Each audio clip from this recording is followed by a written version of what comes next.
Hello and welcome to ALL32. My name is Arabia, and here we talk all things football. It's Friday. I'm so happy it's Friday. This seemed like a really, really long week. If this is your first time tuning in, welcome. I'm so happy to have you today.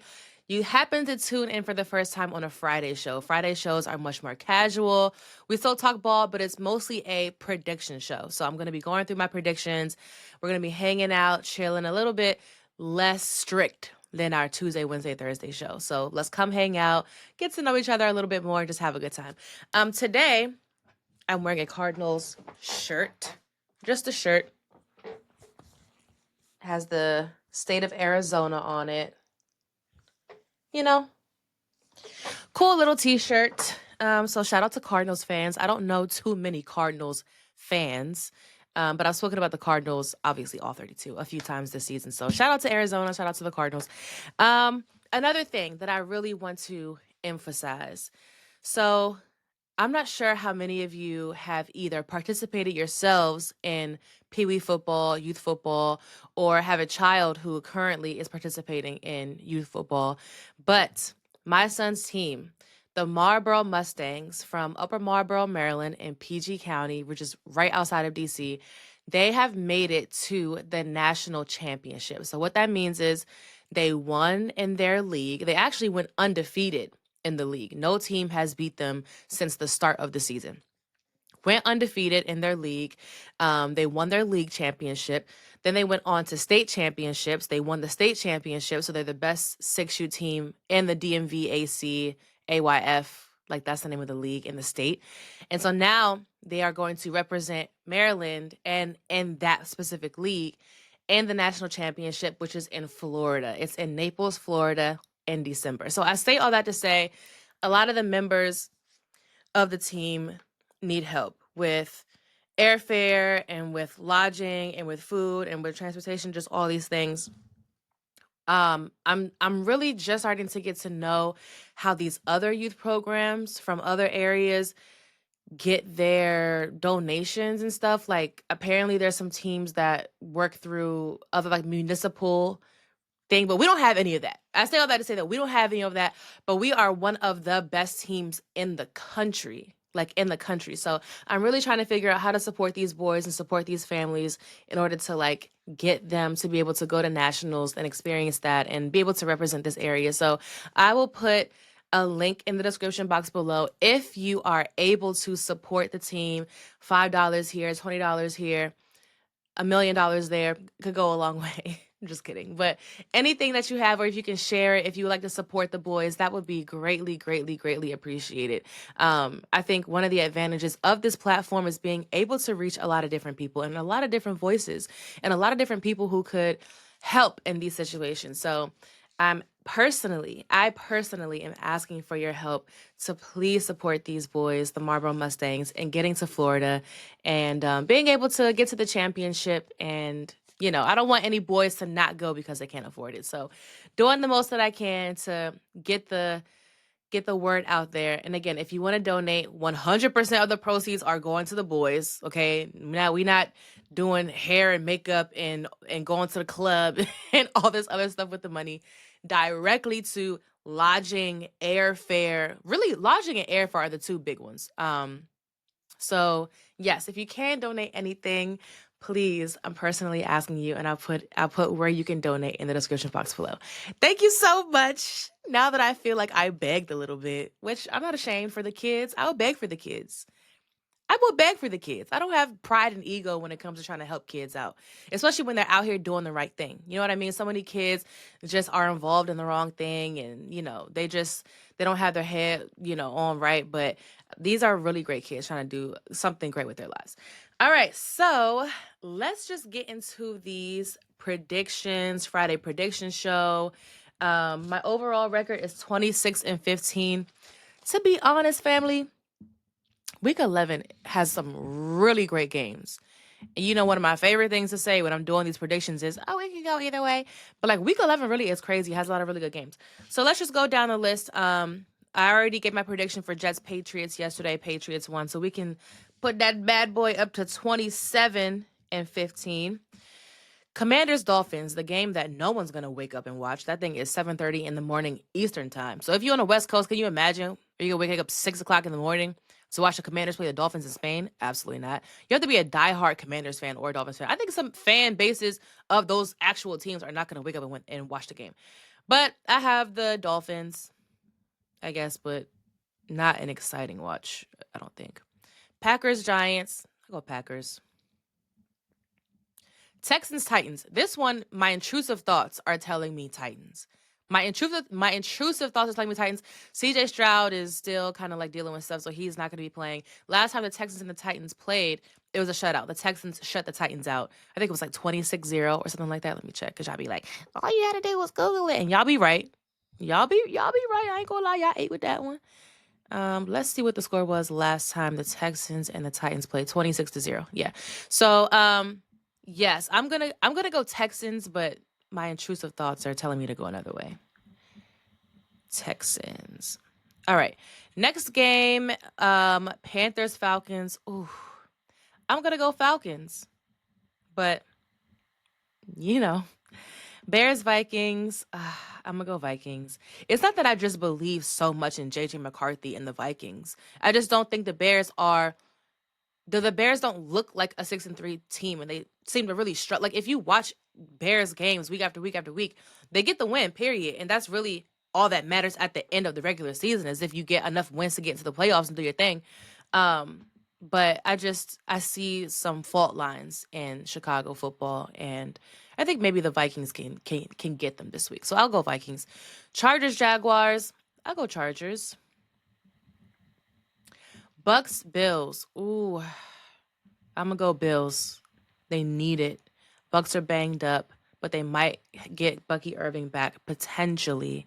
I talked about it on It Is What It Is this morning, but Bucky Irving hasn't played a game since week 4 against the Eagles, and he started participating in practice this week. He hasn't been a full participant as of yet. He's been limited in practice, but it's a really good sign that he is back in practice. So if he plays against the Bills, it could be a really good thing for Tampa Bay, because the Bills' run defense isn't great. And again, I kind of talked about it on It Is What It Is this morning already, so I don't want to beat a dead horse and repeat everything that I already just said. But I'm going to go Bills. I think they need it more, but could be a really, really good game. Bengals, Steelers. I mean, how could I ever put my trust in the Bengals defense? 49ers, Cardinals. I got to go 49ers. Bang, bang, Niner gang. Seahawks Rams, my favorite game this week by far. Seahawks Rams is going to feed families. I'm going to go with the Rams, but my God, if it's not going to be a great game. Oh my goodness. Do yourself a favor and watch this game. Chiefs Broncos. I'll go Chiefs. And again, we talked about it on It Is What It Is this morning, kind of like our reasoning as to why, but I'm going to go Chiefs on this one. Ravens Browns. Now, the AFC North in general is good for beating up on each other. And I feel like there was either last season or season before where the Ravens were really good and the Browns were really bad, but the Browns was getting the Ravens. Like, I think they split or something like that. So the Browns are good for catching the Ravens in one of these games. I'm going to go Ravens though. But don't sleep on a Ravens-Browns game. Don't sleep on a Ravens-Browns game. Lions-Eagles, potential NFC Championship game. I'm going to go Eagles. Fly, Eagles, fly. And then Cowboys-Raiders, Monday Night Football. I'll go Cowboys. All right, so my picks are locked in. Yes, they are. We'll come back on Accountability Tuesday just to see how I fared in week 11 and what games went well, what games didn't go well, how many of those games that didn't go well probably are going to be division games.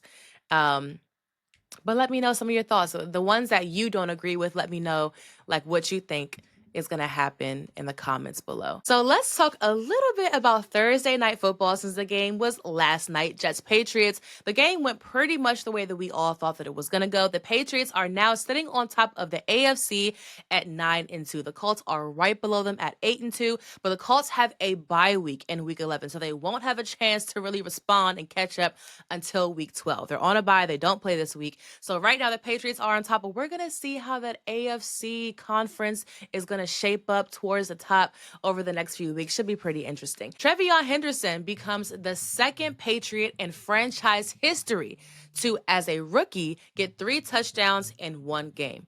So who does he join? Who was the first Patriot to do that?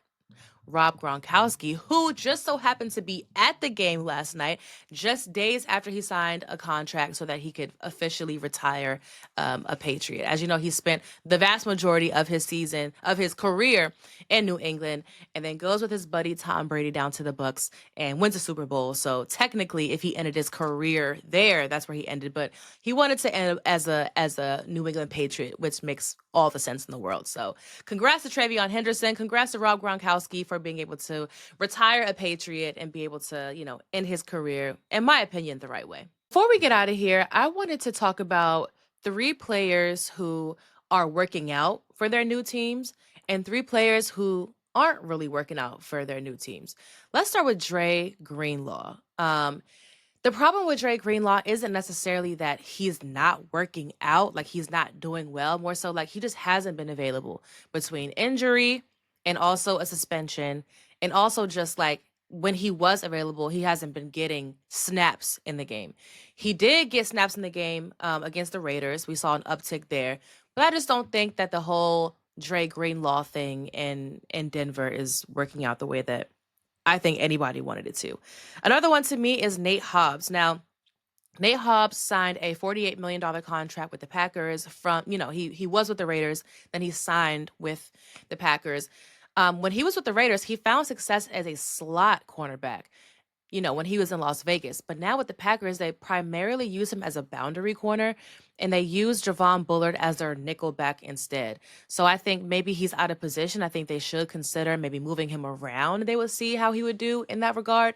But that one isn't super working out, as far as a 4-year, $48 million contract could potentially be concerned. And the last one is Jonnu Smith. Jonnu Smith was actually traded from the Dolphins with Jalen Ramsey and a 2027 pick to the Steelers for Minka Fitzpatrick. Jonnu Smith has not had a game so far this season with more than 30 receiving yards. And the Steelers offense is performing better than I think some people anticipated it to perform this season. But it's not because of Jonnu Smith. I think his production has been limited, and it's just something that I think still could get better over time. Now, 3 players who I think are absolutely working out. Rico Dowdle, duh. Like, we've talked about him on the show so many different times. I don't think we have to spend too much time on him, but to go from the Cowboys to the Panthers and make the impact that he's made in Carolina, 1000% is working out. That was an amazing thing for Rico Dowdle and for the Panthers.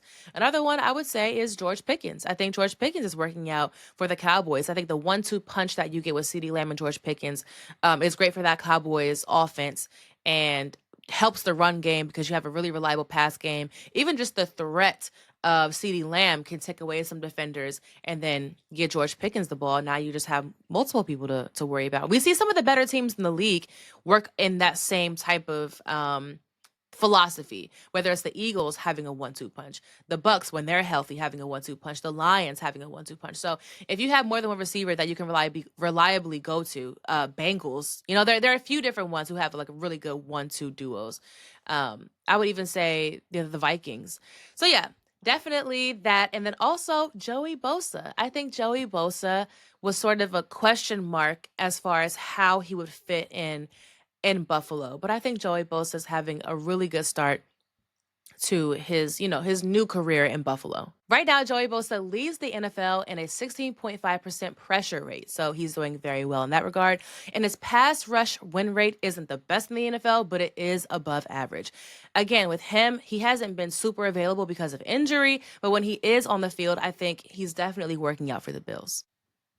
Quick Friday prediction show. Sometimes we laugh and kiki and lollygag and loiter and hang out and just, hang out together. And sometimes we get in there and we get out. And today we getting in there and we getting out. Quick little Friday show. If this is your first time watching, Fridays can go either way. It can be really quick or we can just, have fun with each other and have conversation. But today we get in there and we getting out. If you are returning, thank you so much for watching this week. I really appreciate it. Again, I will put the links below or the information below where you can donate money. If you have anything, if it's $1, that dollar is appreciated.